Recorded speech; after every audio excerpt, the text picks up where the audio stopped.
So is there a sort of a, I mean, it feels like a massive, potentially a huge framework, if you like, that is, in my mind, sort of kicks into education, health, the large scale, if not directorates, but the large scale ownership model.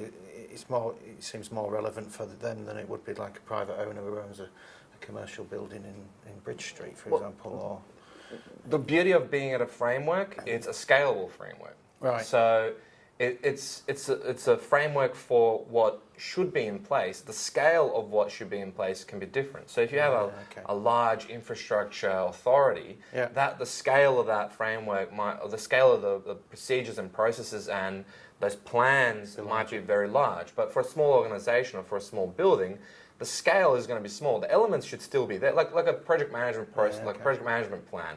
Project management plan is applicable to every project. Cool. The scale of that project management plan is different. The same goes with ISO 55001.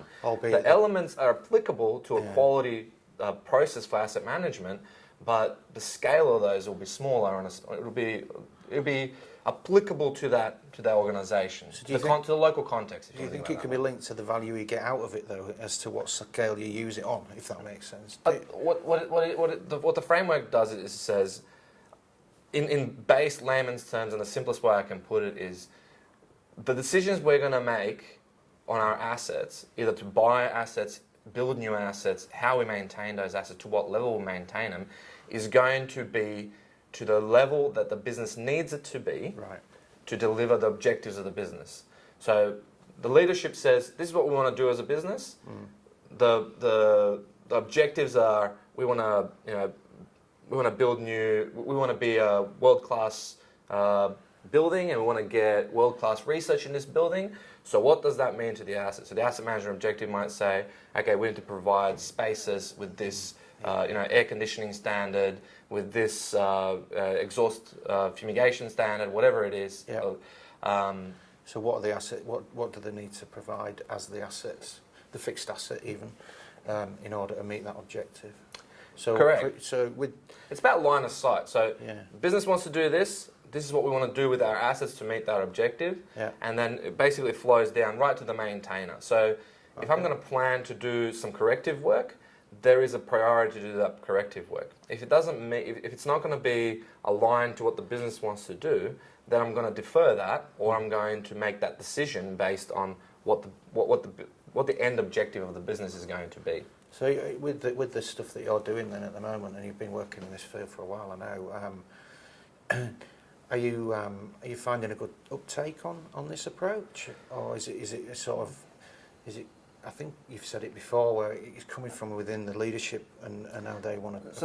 So I would say there's two common threads or two common streams of when we are brought in with ISO 55001. One is it's been imposed, and it's a box ticking exercise for an organisation, like 9001 can be, and we generally will assist an organisation down that route. But what we want to do is we want to also educate the organisation, and if you're going to do this, tick that box.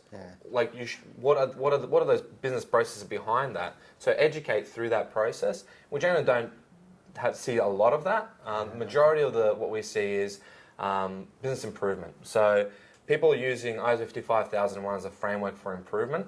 So let's say there's a new CEO or a new CFO come in, and they want to understand the landscape in their organisation. So then they say, okay, how can I best understand if the decisions that are being made and the way we're managing our assets is providing the maximum value to this organisation? Best strategy. So then what we do is we go in, we work with the team, we do an assessment against the framework.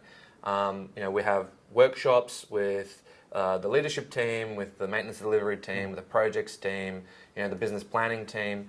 So we try to understand the asset management landscape within that framework, and we use tools like the SAM Plus tools from IAM, which gives us a standardized maturity assessment, if you want to think about it that way. We use the maturity framework, but we also develop that assessment using our own experience and all the other standards and information that we have to build up a question set against the requirements to be able to extract And the get their information and the maturity of the organisation, where they sit within that asset management framework. So ideally what we're trying to understand is what are the weaknesses and what are the strengths in the organisation, and are they providing best value to the organisation when they're managing their assets and when making decisions for the assets. Cool. I think, look, you've explained really well, I think, the need for it and how what it is. I think what we could do is we should do another session on the challenges around that and in some ways keep this to a, because it's obviously a big subject. So look, can we just hold there? Yep. And let's come back with another one around what are the things that you're finding are a struggle, because it feels like you've got a tick box exercise, but there's a real education and taking people on a transition and change, which is a bigger part, I would have thought. Yep. So thanks for your time. Well, thank you. Appreciate it. Thank you.